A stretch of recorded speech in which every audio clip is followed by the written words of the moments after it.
নমস্কার, আমি অপর্ণা। তোমরা দেখছো ব্লগার হও অপর্ণা এই চ্যানেলের পক্ষ থেকে তোমাদের জানাই অনেক অনেক অভিনন্দন আর অনেক অনেক আন্তরিকতা। তোমরা কেমন আছো? আশা করি তোমরা ভালোই আছো আর আমিও বেশ আছি। আর আশা রাখছি ব্লগটি ভালো লাগবে। তো সকাল সকাল বাসি কাজকর্ম সেরে আলুর দম হবে মটরশুঁটি দিয়ে, তো সেই জন্যে আলু আর মটরশুঁটিগুলো ছাড়িয়ে নিয়ে আজকে দেখো অন্য জায়গা থেকে ভিডিওগুলো শ্যুট করছি। আর বন্ধুরা, যদি কেউ কোনো কাজে কর্মে না লাগে তাহলে কিন্তু তার অভিজ্ঞতাটা কখনোই বাড়ে না। যেমন ধরো, আমি এখন ভিডিও করছি বলে আমার এখন মনে হচ্ছে এই ধার থেকে যদি শ্যুটটা নিই তাহলে ভালো লাগবে, বা অপোজিট সাইড থেকে যদি শ্যুট করি তাহলে ভালো লাগবে, ক্যামেরাটা যদি ওপর থেকে শ্যুট করি তাহলে হয়তো বেশি ভালো দেখাবে।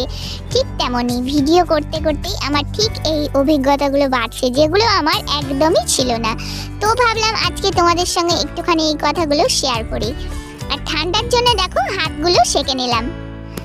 আর এর আগের দিনও ঠিকটাই বন্ধুরা, ঠিক এইভাবেই আমি হাতগুলো কড়াই বসিয়ে সেঁকে নিয়েছিলাম।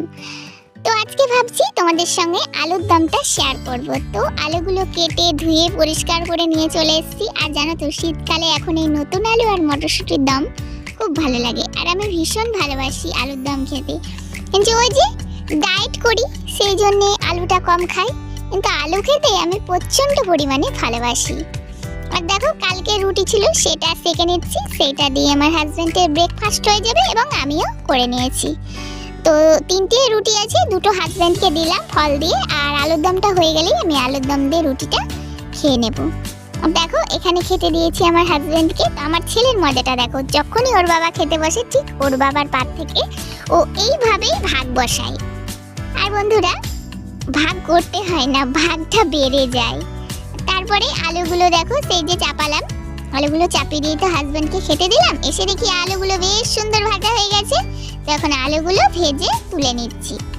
আর আলুগুলো না আমি এইভাবে ভেজে তুলে নিই, খুন্তিটা দিয়ে একটুখানি জাস্ট আড়াল করে দিই, তাহলে কি হয় তেলটা একটু না নিংড়ে আসে। তবুও কিন্তু তেল থাকে, তেল যে একদম নিংড়ে আসে তা কিন্তু না।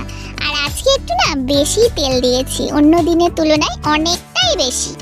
বেশ তেল চুকচুকে ব্যাপার ছিল। আর নিরামিষ যেহেতু আজকে পৌষ পার্বণ, তো পৌষ পার্বণের জন্য সকলে হয়তো পিঠে পুলি খায়, কিন্তু কি বলতো, আমি করব না। আমার হাজব্যান্ডের শরীর খারাপ, মিষ্টি জিনিস খাওয়া বারণ। এবার আমি যদি করি তো ও তো খাবেই, ছেলে মেয়ের জন্য যদি করি ওকে তো দিতেই হবে অল্প হলেও, সেটাই ওর শরীরের পক্ষে ক্ষতি হবে।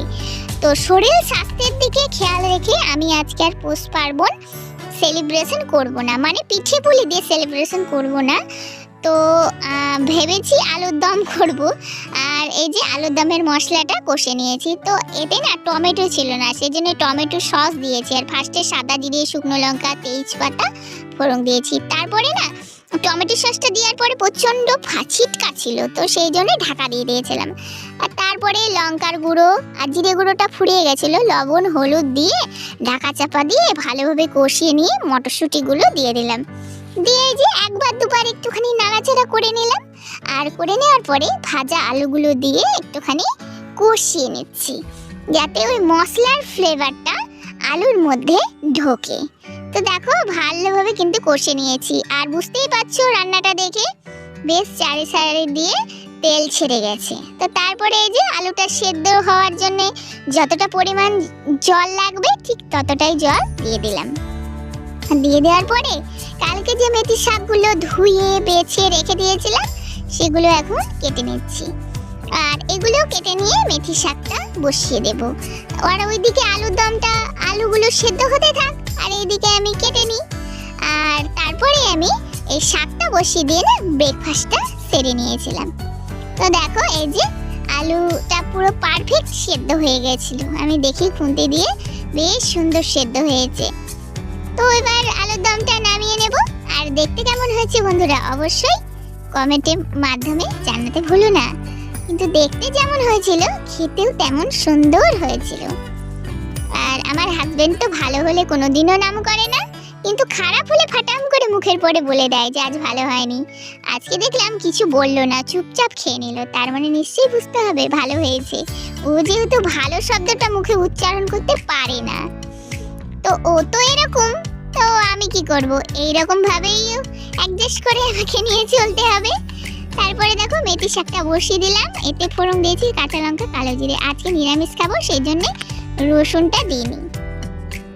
আর আমার বাড়িতে নিরামিষটাই বেশি হয়, আমিষটা কম হয়।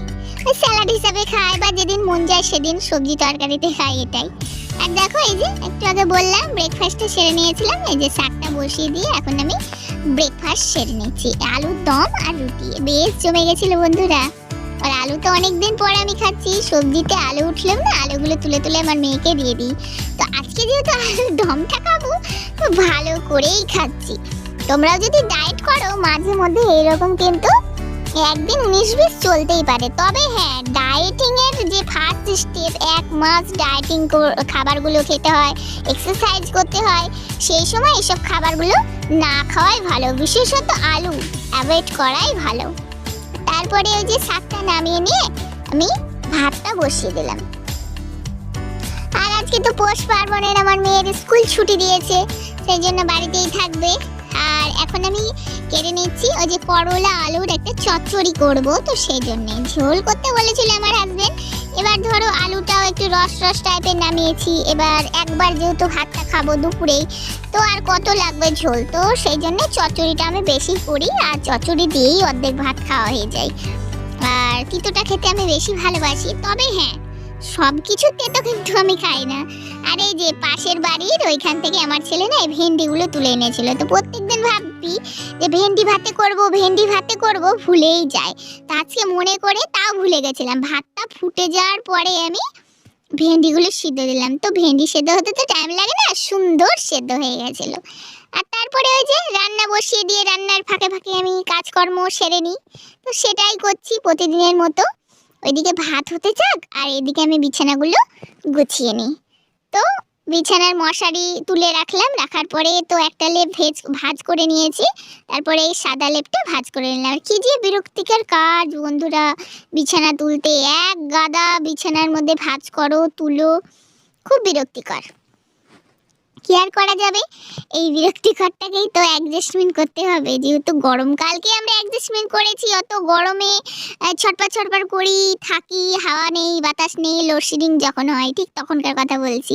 তাহলে শীতকালে তো এইটুকু সহ্য করতেই হবে, ইপকাটা তো ভাঁজ করতেই হবে, তাই না? তবে যে আরাম করে থাকতে পারছি। তবে হ্যাঁ বন্ধুরা, শীতকালে না স্নান করতে একটু কষ্টকর, তবে বেশ গায়ে যখন জলটা ঢেলে নিই তখন মনে হয় আরও যেন ঢালি, মানে আমার সেটা মনে হয়।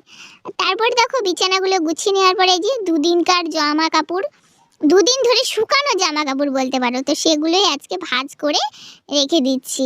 এই বেশি কিছু নেই, আমার দুটো নাইটি চাদর এগুলো, আর আমার ছেলে মেয়ের জামা কাপড়, ছেলে মেয়ে হাজবেন্ডের, তো সেই জন্য একটু বেশি জামা কাপড়টা আমার না লাগে। আর তারপরে দেখো আমার ছেলে মেয়ে না বসে বসে খেলা করছিল।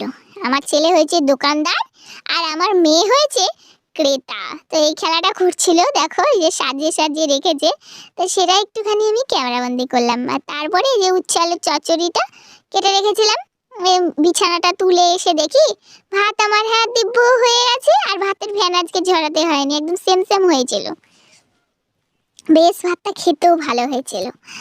আর তারপরে এই যে উচ্ছে আলুর চচ্চড়িটা দেখছি হয়েও গেছে, তো নামিয়ে নিচ্ছি। আর আর কি বলবো বন্ধুরা, তিতো হলে না আমি একটু না খাবারটা একটু ভালো খাই, তৃপ্তি করে খাই।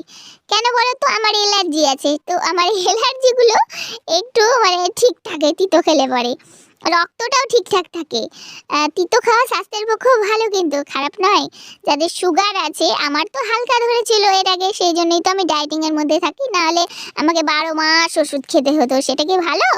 ওই সময় থাকতে করা ভালো বলে না, ঠিক তাই আমি সময় থাকতেই কাজগুলো গুছিয়ে নিয়েছি বলেই, না হলে আমাকে যে কত যে ওষুধ খেতে হতো তা আমি বুঝতে পারছি। আর ওষুধ খেতে আমি ভুলে যাই এবং ভালোও লাগে না, কিন্তু কপালে থাকলে খেতে হবে, কিচ্ছু করার নেই। আর তারপরে এই যে সন্ধ্যাবেলায় আমার হাজবেন্ড নিয়ে এসছে ফুচকা, তো আজকে অনেক দিন পর ফুচকা খাবো। আর আলুই আলু আজকে চলছে, একদম ফুচকার আলু, তরকারিতেই আলু, মানে আলুই আলু আজকে চলছে। তো এই যে ফুচকাগুলো খেয়ে নিই। আর আমার ছেলের কীর্তিগুলো দেখো, আমরা জটা যেভাবে খাচ্ছি আমার ছেলেও ঠিক সেটাই করছে দেখে দেখে, ও ঠিক ওই ফুচকা ভাঙছে, ওর মধ্যে আলু পুর দিচ্ছে, তো এভাবে খাচ্ছে। আর বন্ধুরা আজকে আর কিছু শুট করিনি, তো প্রতিদিনের বলা কথাগুলো আবারও বলে নিচ্ছি, যদি আমার ভিডিওর কোনো অংশ ভালো লেগে থাকে অবশ্যই লাইক করো, কমেন্ট করো, সাবস্ক্রাইব করো। আজকের মতো এইটুকুই, দেখা হচ্ছে আগামীকাল। ততক্ষণ সবাই ভালো থেকো আর সুস্থ থেকো। আর হ্যাঁ, দেখতে ভুলো না ব্লগার হও অপর্ণা এই চ্যানেল, ঠিক সন্ধে 7:30টায়। নমস্কার।